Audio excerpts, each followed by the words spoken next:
He's my biological son. I have rights. Terry Thibodeau leaned back in the cafe chair, confident, polished, laying out his demands like a business deal. $2 million or he'd take Isaiah through family court. Myung-ho's jaw tightened. You're broke. This isn't about fatherhood. It's extortion. Terry smiled. Prove it. Oh, wait, you can't. Because I've got lawyers proving she kidnapped him. Hospital records making her look unstable. And your criminal past that'll bury you both. He slid a folder across the table. 72 hours. Or I take everything. Myung-ho opened the folder. Photos of Isaiah. School schedules. Their home address. Then he closed it. Stood. Looked Terry dead in the eye. You just made a mistake. Before we continue, I need to ask you something. If you believe families like Esrin's deserve protection from their past, hit that subscribe button for Ebony and Pearl stories. Because what happens next will test everything this family has built. The phone should have been just another device on her kitchen counter. Another mundane object in the peaceful suburban home Myung-ho had built for them. But when Terry Thibodeau's voice slithered through the speaker at 2:17 p.m. on a Tuesday, something inside Esrin shattered alongside her grip on reality. Hello, Esrin. It's been a long time. Her phone slipped, clattered against the marble countertops Myung-ho had chosen because she liked how the light hit them. 3 years of peace. 3 years of safety. 3 years of believing she'd finally escaped. You look good, Terry continued, his voice smooth as poison. Suburban life suits you. Nice house. Nice family. Nice new husband who doesn't know the truth about who you really are. She couldn't breathe. Her lungs had forgotten how. How did you find you? He laughed, and that sound transported her back to hospital beds and police stations. Baby, I never stopped looking. And now I'm in Seoul. And I want what's mine. Isaiah. Her son's name on his lips felt like a violation. Esrin's hand trembled against the counter. Stay away from us. Can't do that. See, I filed for parental rights in Georgia. Got lawyers. Got documentation. Got a case that says a father deserves to know his son. A pause heavy with malice. Or maybe your husband would like to know why you really ran. Why you're so good at hiding. Why you flinch when doors slam. The line went dead. Outside, Isaiah scored basket. Threw his arms up in victory, his laughter mixing with Hannah and Yuna's playful teasing. He looked whole. Happy.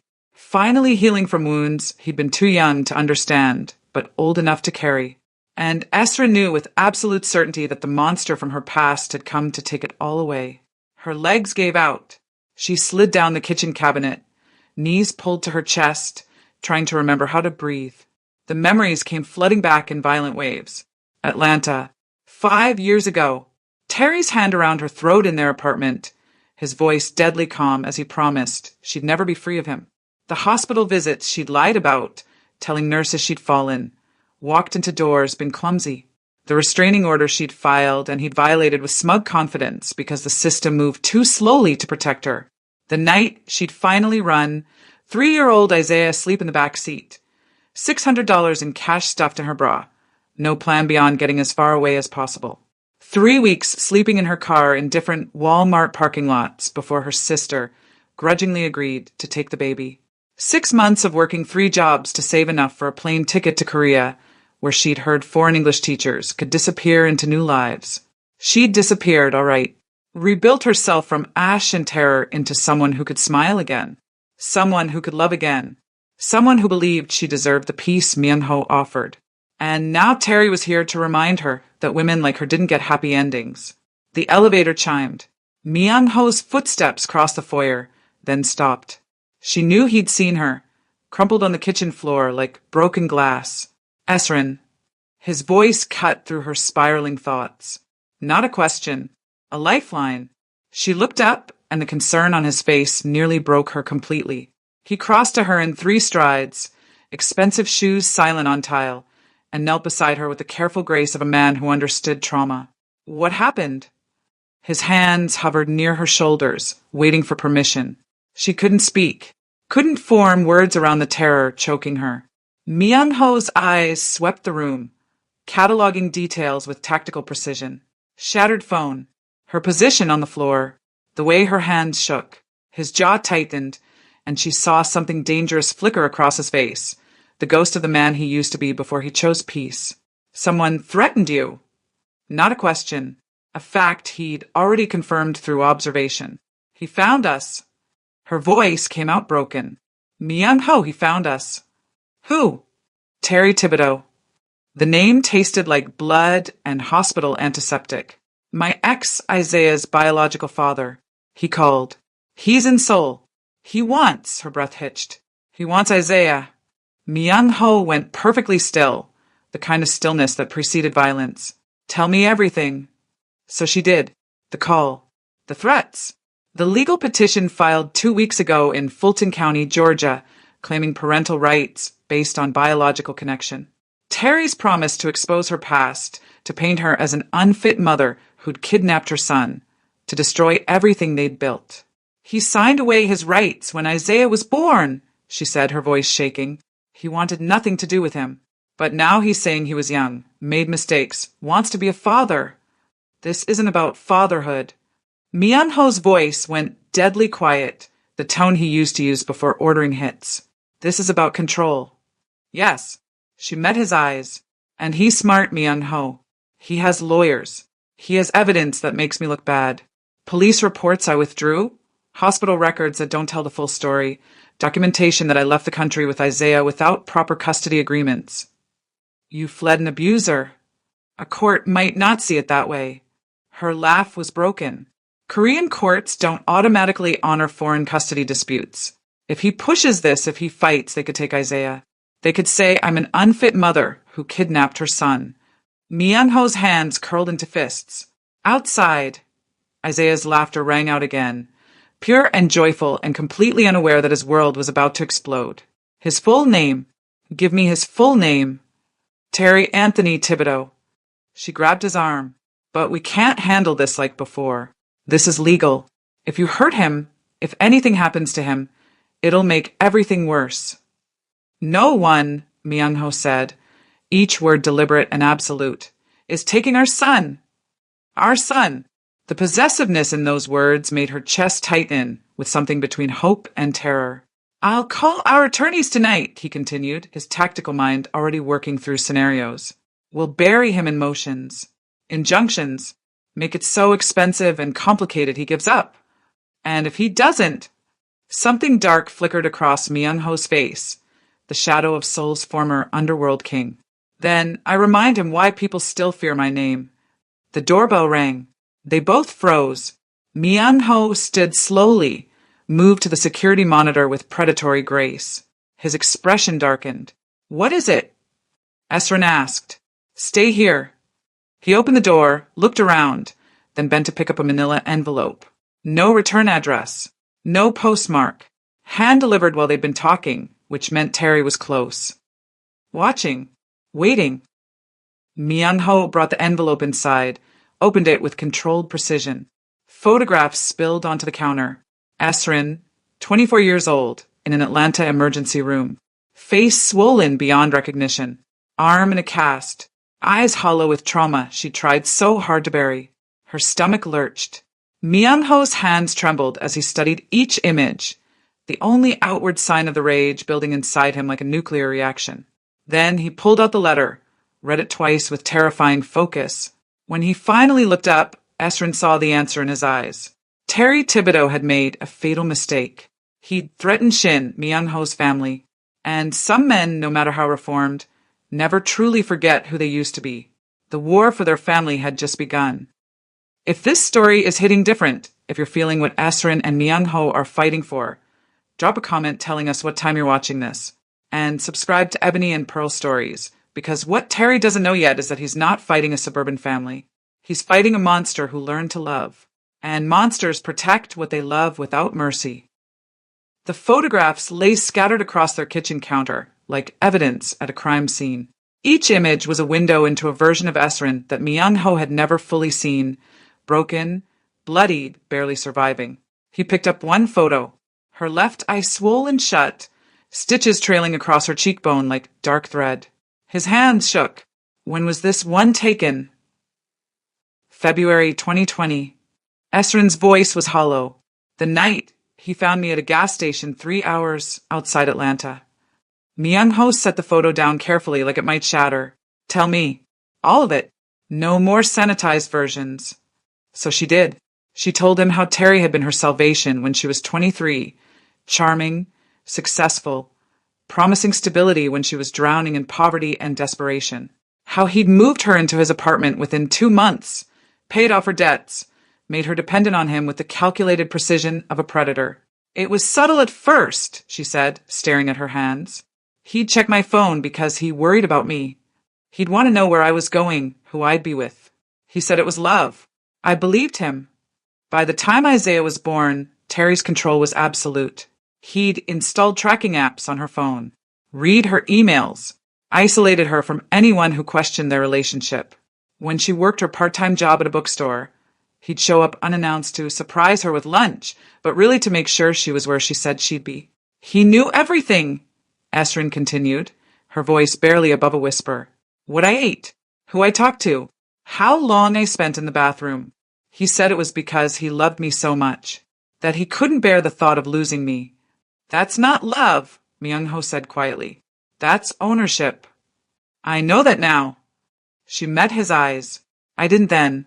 And when I finally tried to leave when Isaiah was 3 and I'd saved $600 in cash by stealing $5 at a time from grocery money, Terry found out. The gas station incident. That's what the police report had called it. Like it was a minor inconvenience instead of attempted murder. Esrin had made it 3 hours outside Atlanta before needing gas. It was 2 a.m. She'd thought she was safe. But Terry had been tracking her phone the entire time, letting her think she was escaping before showing up at that desolate station with a rage that had been building for hours. He dragged me out of the car by my hair, she said, and Myung-ho's jaw clenched so hard she heard his teeth grind.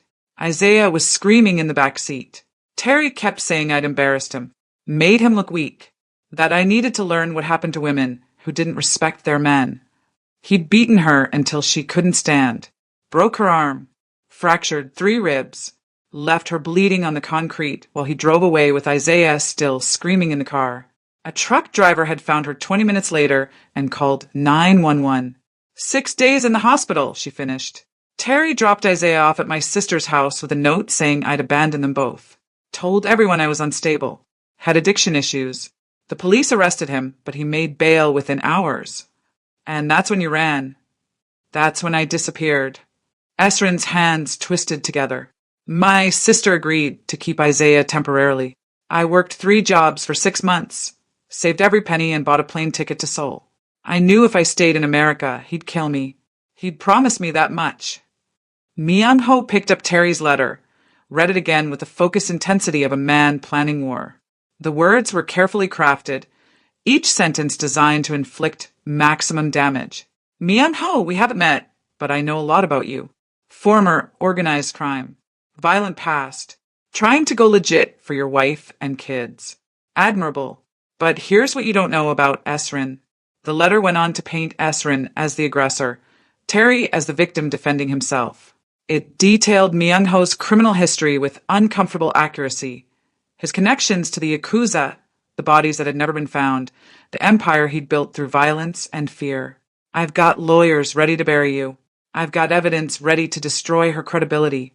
And I've got connections in the U.S. Embassy who'd be very interested in how a known criminal is raising an American child. The letter ended with an invitation, a meeting, man to man, a chance to talk reasonably before things got ugly. Location, high-end cafe in Gangnam. Thursday at 3 p.m. Come alone, or the petition gets filed immediately. 72 hours. Myung-ho set the letter down, pulled out his phone, dialed. Jun Seo, I need you at the house. Now. 20 minutes later, his head of security stood in their living room, listening with the calm focus of a man who'd handled worse situations. Terry Anthony Thibodeau, Myung-ho said, sliding a piece of paper across the coffee table. American. Currently in Seoul. I want to know everything. Where he's staying, who he's meeting, his financial situation, his criminal record, every mistake he's ever made. Jun Seo studied the name. How deep do you want me to go? deep enough to bury him. Legal or... Legal! Myung-ho cut him off, glancing at Esrin. We do this right. By the book. I'm not giving him ammunition. Jun Seo nodded. I'll have a preliminary report by tomorrow morning.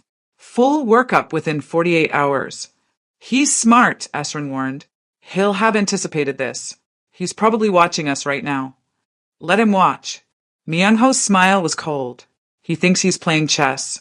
He doesn't realize I'm playing a completely different game. After Jun Seo left, they sat in heavy silence. Outside, Isaiah was still playing with his sisters, his laughter drifting through open windows like a reminder of everything at stake. The meeting, Esrin said finally. Are you going? We're going. Myung-ho took her hand. Together. He wants to intimidate me with his knowledge of my past? Fine. Let him try. He'll use it against you. Against us. Probably. Myung-ho's thumb traced circles on her palm. But here's what Terry doesn't understand. He did his research on the man I used to be. The criminal. The enforcer. The monster who hurt people for profit. And that man would have killed him already. Myung-ho met her eyes. But the man I am now, the man you helped me become, he's more dangerous. Because I'm not fighting for power or money or reputation anymore. What are you fighting for? Everything that matters.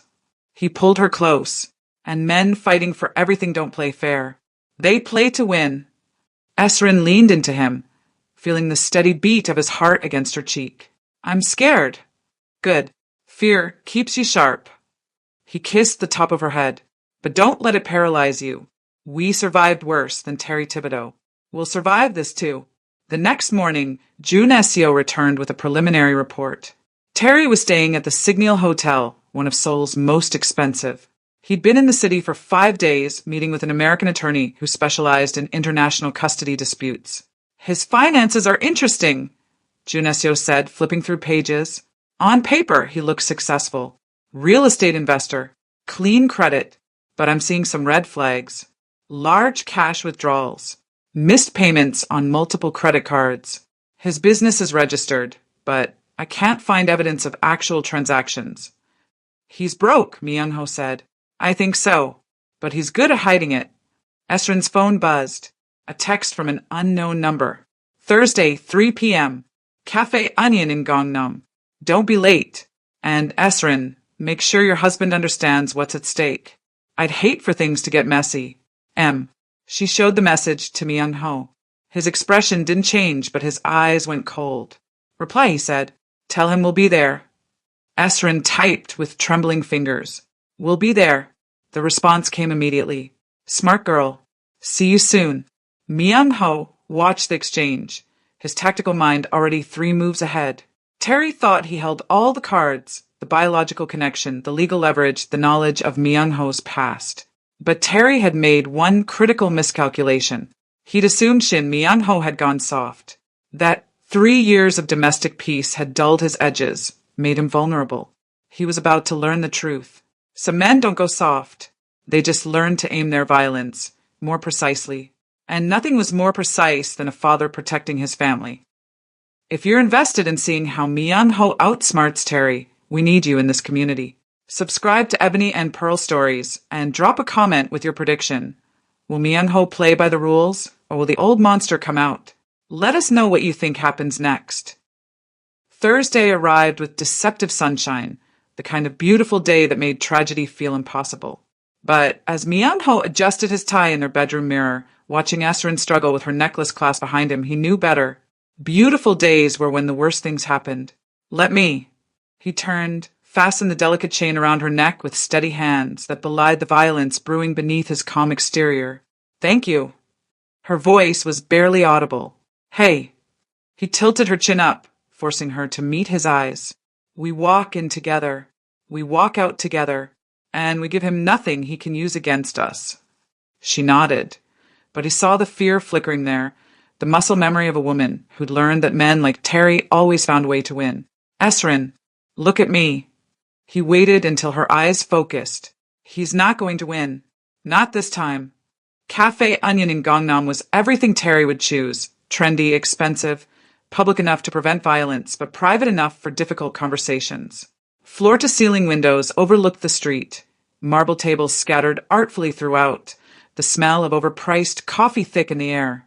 Terry was already there when they arrived, seated at a corner table with perfect sightlines to the entrance.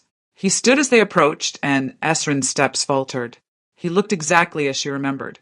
Tall, handsome in that magazine-perfect way, wearing a suit that probably cost more than their monthly mortgage. His smile was warm, practiced, the same one he'd used to charm her 7 years ago. Esrin. He said her name like a caress. You look well. Motherhood agrees with you. She didn't respond. Didn't take the hand he extended. Myung-ho's hand settled on the small of her back, a subtle claim of territory that Terry noted with barely concealed amusement. Myung-ho, I presume. Terry shifted his attention. Good to finally meet you. Please sit. They sat. Myung-ho positioned himself between Terry and Esrin, his body language relaxed but ready. Let's skip the pleasantries, Myung-ho said. What do you want? Fair question. Terry leaned back, perfectly at ease. I want to know my son. I want visitation rights. Summers in the States. Holidays. A real relationship. He doesn't know you exist. Because Esrin lied to him. Terry's eyes flicked to her, and she felt that old familiar fear spike through her nervous system. Told him I was a deadbeat who abandoned them. Didn't mention that she fled the country without my consent.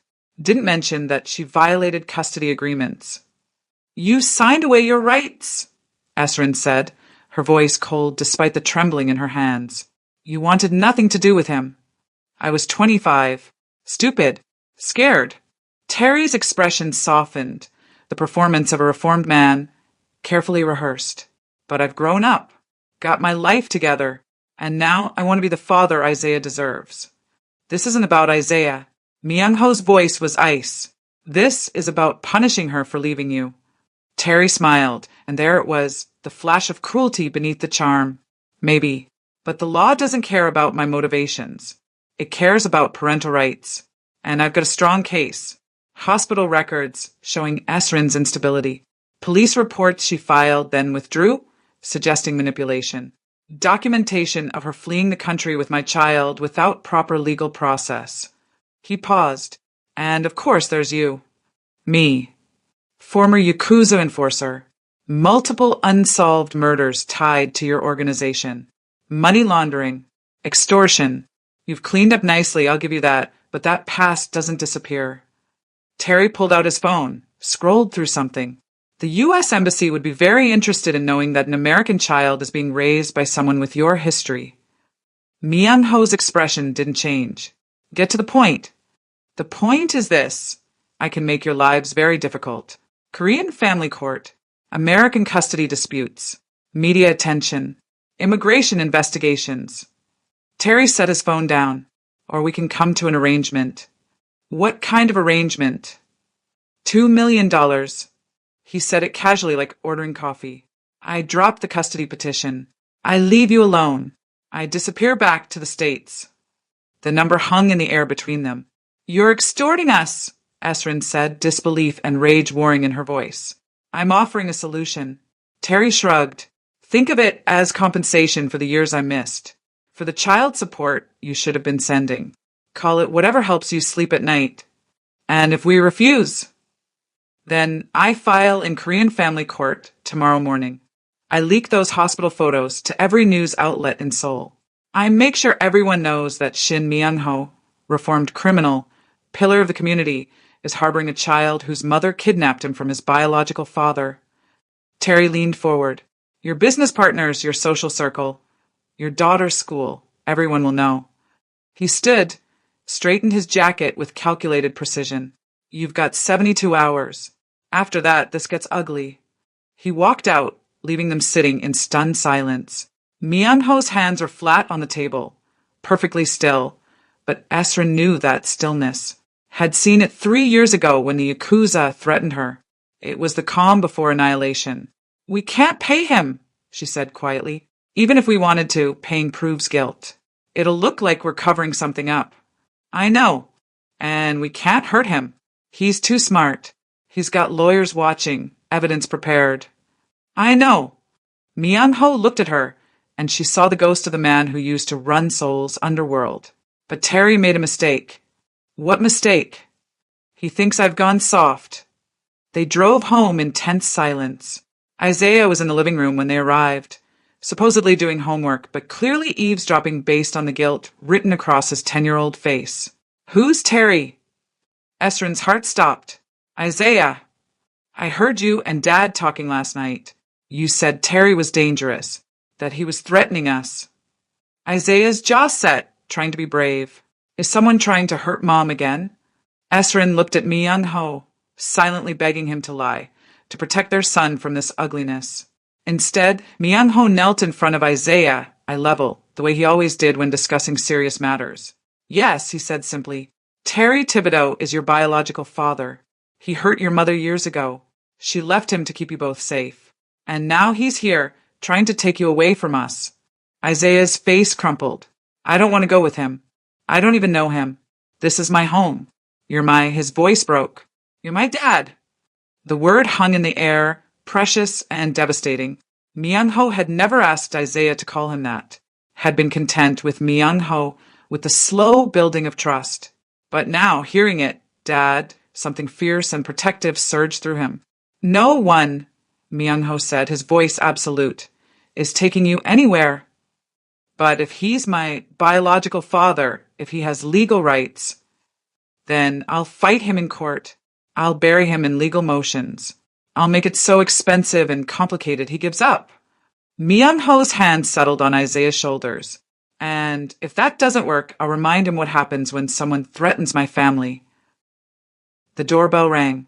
Ju Neseo stood outside with a thick manila folder, his expression grim. You need to see this. They sent Isaiah upstairs. Ju Neseo spread documents across the dining table, financial records, court filings, credit reports. Terry Thibodeau is broke, Ju Neseo said flatly. His real estate business collapsed 18 months ago. He's being sued by 3 different creditors. Maxed out credit cards. Behind on his mortgage. The $2 million isn't arbitrary. It's exactly what he needs to clear his debts. So this isn't about Isaiah at all, Esrin said slowly. It's pure extortion. Myung-ho flipped through pages. He's using biological connection as leverage. There's more. Ju Neseo pulled out another document. Sealed record from 2019. Atlanta. I couldn't get the full file, but it involves a minor. His girlfriend's teenage daughter. Allegation of inappropriate conduct. Myung-ho's eyes went cold. Allegation or conviction? Charges were dropped. Victim recanted. But the pattern is there. He uses intimidation to silence people. Can we unseal it? Not easily. But the girl is an adult now. 22. Living in Los Angeles. If someone reached out, offered legal protection, she might be willing to talk. Myung-ho studied the document, and Esrin watched him transform, not back into the monster he used to be, but into something more dangerous. A father with resources, connections, and nothing left to lose. Set up a meeting, he said quietly. Anonymous. Make sure she's protected. After Ju Neseo left, Esrin found Myung-ho on their balcony, staring at the Seoul skyline. What are you thinking? I'm thinking Terry chose the wrong family to extort. He turned, and his smile was sharp enough to draw blood. And I'm thinking it's time to show him exactly who he's dealing with. This is where everything changes. If you want to see Terry get what he deserves, if you're rooting for this family to win, hit that subscribe button and tell us in the comments what you think Myung-ho's next move should be. This community is growing because of you, and we need you here for what happens next. Ju Neseo's team worked with surgical precision. Within 36 hours, they'd located Kira Langston in a modest apartment in Koreatown, Los Angeles. 22 years old. Graphic designer. No criminal record. No social media presence under her real name. A ghost, just like Esrin had been. She's protective of her privacy, Ju Neseo explained, setting up the encrypted video call in Myung-ho's home office. My contact reached out through an attorney who specializes in abuse cases. She knows this is about Terry, but she doesn't know details yet. Esrin's hands twisted together in her lap. What if she doesn't want to help? What if we're asking her to relive trauma for nothing? Then we find another way. Myung-ho's hand covered hers. But we give her the choice. That's more than Terry ever gave either of you. The screen flickered to life. Kira Langston appeared, young, guarded, with eyes that had seen too much too soon. Her apartment was small but carefully decorated, the kind of space someone builds when they're trying to create safety from scratch. Ms. Langston, thank you for agreeing to speak with us, Myung-ho began. I know who you are. Her voice was stronger than Esrin expected. Your attorney explained the situation. Terry is trying to get custody of your son. My wife's son, Myung-ho corrected gently. Isaiah, he's 10. Something flickered across Kira's face. Pain, maybe, or recognition. I was 15 when my mom started dating Terry, she said abruptly, as if she needed to get the words out before she lost courage. He was charming at first. Brought flowers. Took us to nice restaurants. Made my mom feel special after my dad left. Esrin leaned forward, seeing herself in this young woman's story. Then he moved in, started making rules. My mom thought he was just being a good influence, setting boundaries. Kira's laugh was bitter, but the boundaries were for her, not me. He wanted to know where I was going, who I was with. He'd check my phone, read my texts, said it was because he cared. He isolated you, Esrin said quietly. Yeah. Kira met her eyes through the screen. You too. Yeah. The shared understanding hung between them, a bridge built from trauma. When did it escalate? Myung-ho asked, his voice carefully neutral. Kira was quiet for a long moment. I was 16. My mom was working nights. Terry would come into my room. Said he wanted to talk. Make sure I was doing okay. But the conversations got weird. Inappropriate questions about my body, my relationships. He'd sit too close. Touch my hair. Her hands clenched into fists. One night, he tried to kiss me. Said I'd been leading him on, that I wanted it. I pushed him away. Threatened to tell my mom. He grabbed my wrist, so hard it bruised, told me no one would believe me. That I was a troubled teenager acting out for attention. Esrin's throat closed. She recognized that script. Terry's specialty, making his victims doubt their own reality. What happened? She asked. I told my mom anyway. Filed a police report. Kira's eyes hardened. Terry played the victim perfectly. Said I was jealous of his relationship with my mom, that I'd always been difficult, that this was a cry for attention. His lawyer painted me as an unstable teen with behavior problems. The charges were dropped, Myung-ho said. I recanted. The admission came out broken. Terry threatened to ruin my mom's career. Said he'd make sure everyone knew she was a bad mother who couldn't control her daughter. My mom was fragile. Still is. So I took it back. Said I'd made it up. But you didn't. No. Kira's voice went steel hard. And when your attorney called, when I heard Terry was trying to get custody of a 10-year-old boy, I knew I couldn't stay silent. Not this time. Ms. Langston, Myung-ho said carefully, if you testify, Terry will come after you. His lawyers will try to destroy your credibility. They'll bring up the recantation, paint you as unreliable. Let them try. Her chin lifted with defiant courage. I'm not 16 anymore. And I'm not letting him hurt another kid the way he hurt me. The way he hurt you, she added, looking at Esrin. If testifying stops him, I'll do it. Esrin wiped her eyes. Thank you. Don't thank me yet. Thank me when we win. 3 days later, Kira Langston filed a motion in Los Angeles Superior Court to unseal her juvenile records and provide testimony in the ongoing international custody case of Thibodeau versus Shin. Terry's lawyers exploded with objections.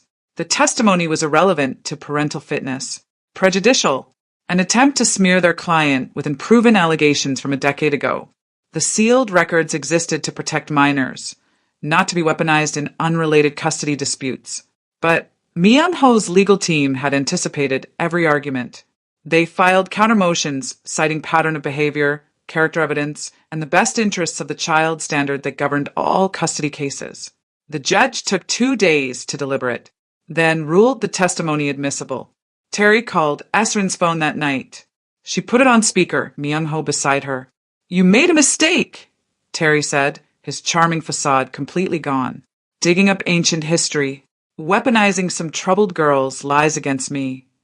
They're not lies, Esrin said calmly. And you know it. What I know is that you just declared war. And you're going to lose. His voice dropped to that familiar, threatening tone. I've got new lawyers. Better ones. They're going to tear apart every claim Kira makes. They're going to expose your custody violations, your lies, your husband's criminal past.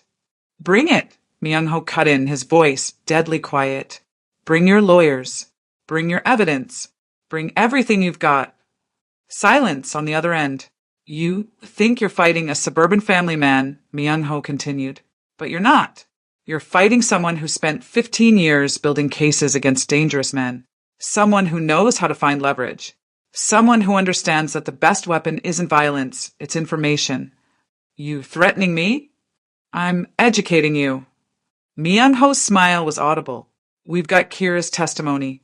We've got your financial records, showing you're broke and desperate. We've got documentation of your pattern of abuse with Esrin. And we're not done digging. There's nothing else to find. Everyone has secrets, Terry. Everyone. A pause. And I'm very good at finding them. The line went dead. Over the next week, Myung-ho's team assembled their case with military precision. Medical records documenting Esrin's injuries. Police reports showing Terry's arrests. Financial evidence proving his extortion motive. Character witnesses prepared to testify to Esrin's fitness as a mother and Myung-ho's transformation into a legitimate businessman and devoted father. Jun Seo uncovered 3 more women Terry had dated, each with similar stories of escalating control, isolation, and intimidation. None had filed charges, but all were willing to provide sworn statements. The court date was set for 3 weeks out. Korean family court, American legal observers, media starting to circle the story of an international custody battle involving a reformed criminal and an abusive ex. Esrin found Myung-ho in his office 2 nights before the hearing, surrounded by documents and legal briefs. You should sleep, she said. Can't. He rubbed his eyes. I keep thinking about what happens if we lose. If the judge decides biology matters more than safety. If Terry's lawyers manage to paint us as the villains. She moved behind him, wrapped her arms around his shoulders. Then we appeal. We fight. We don't stop fighting. I'm not used to fighting fair, he admitted. Every instinct is screaming at me to just... I know. She kissed the top of his head. But this is how we win. Not by becoming what he is, but by being better. His phone buzzed. A text from an unknown number. You think you've won. You haven't. See you in court. And after you lose, I'm coming for everything you love. M. Myung-ho showed her the message. She expected fear, but instead felt something else rising in her chest. Determination. Let him come, she said. We're ready. The battle lines were drawn. The evidence was compiled. The witnesses were prepared. And Terry Thibodeau was about to learn that some families don't break. They fight back. The Korean family court building was smaller than Esrin expected, less imposing than the marble temples of justice she'd seen in American movies. But as she walked through the metal detectors with Myung-ho's hand steady on her back, the weight of what was about to happen pressed down on her like gravity had doubled. For hours. That's how long they had to convince a judge that Isaiah belonged with them. Terry was already seated at the plaintiff's table, flanked by 2 attorneys in expensive suits. He looked polished, composed, every inch the concerned father seeking his son. When he saw them enter, his smile was calculated, friendly enough for the judge, cruel enough for Esrin to feel in her bones. Myung-ho guided her to their table. Their legal team was already arranged, 3 attorneys, Jun Seo in the back row with additional documentation, and an empty seat where Isaiah had insisted on sitting despite their protests. I want the judge to see I choose you, he'd said that morning, his 10-year-old face set with determination that reminded Esrin painfully of Myung-ho. I want them to know this is my choice. The bailiff called the court to order. Judge Kim Min-seo entered, a woman in her 50s with sharp eyes and an expression that gave away nothing. She reviewed the case file in silence that stretched like pulled wire. This is an unusual case, she said finally, her Korean measured and precise. A biological father seeking parental rights after years of absence.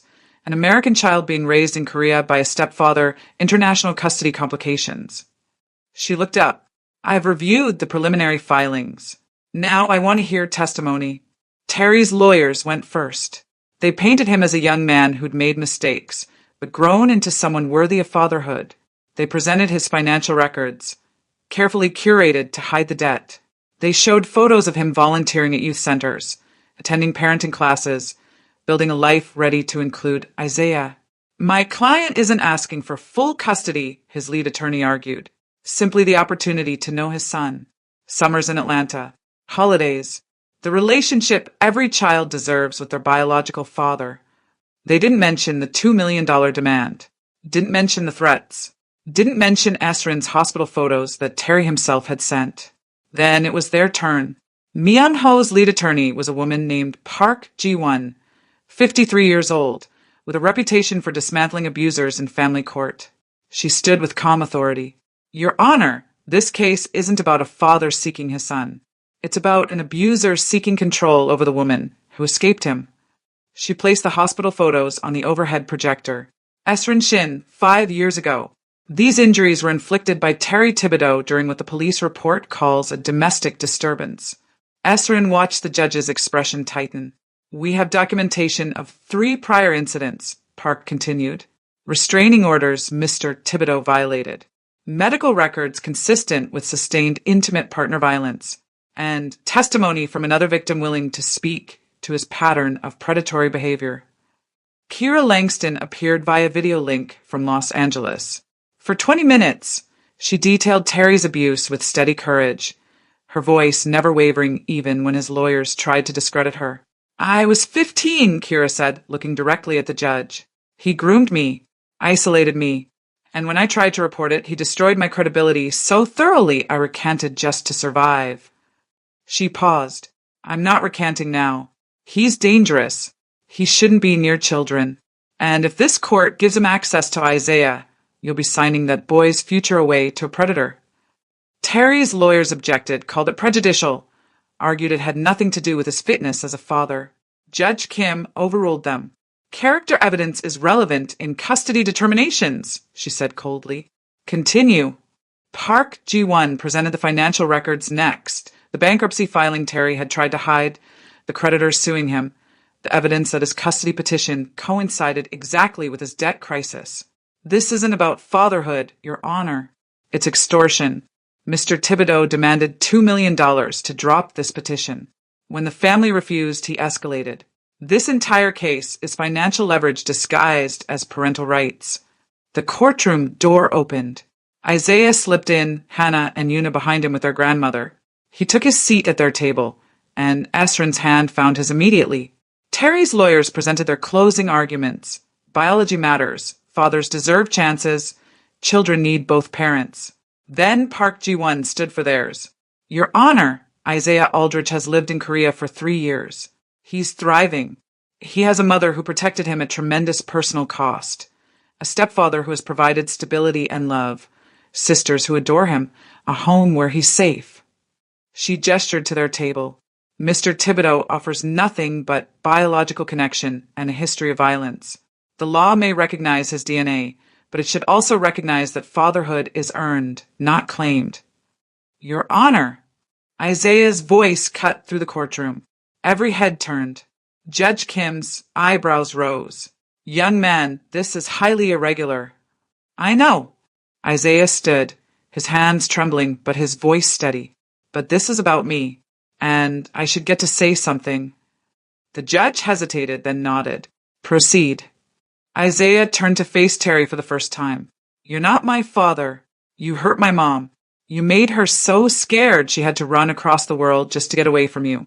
You made her cry at night when she thought I couldn't hear. His voice shook but didn't break. And now you're using me like I'm a weapon to hurt her again. Like I'm not even a person. Tears streamed down his face. Myung-ho is my dad. He came to the airport when I was angry and scared. He promised to protect me, and he kept that promise. He teaches me Korean and helps with homework and comes to my basketball games even when he's tired. Isaiah's hands clenched into fists. He chose to be my dad. You just want money. Terry's mask slipped, just for a second.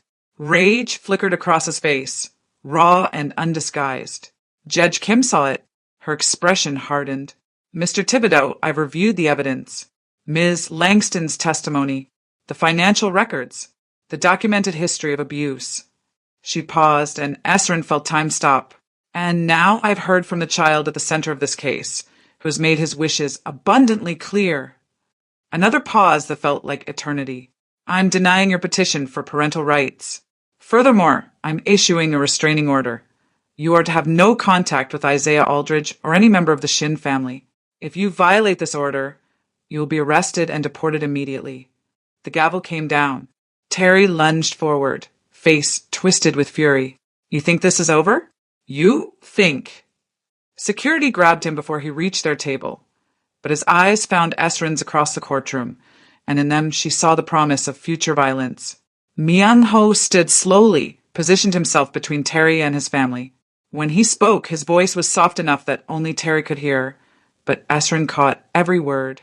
If you come near my family again, there won't be lawyers or courts. There will just be you and a hole so deep no one will ever find you. Do you understand me? It wasn't a threat. It was a promise.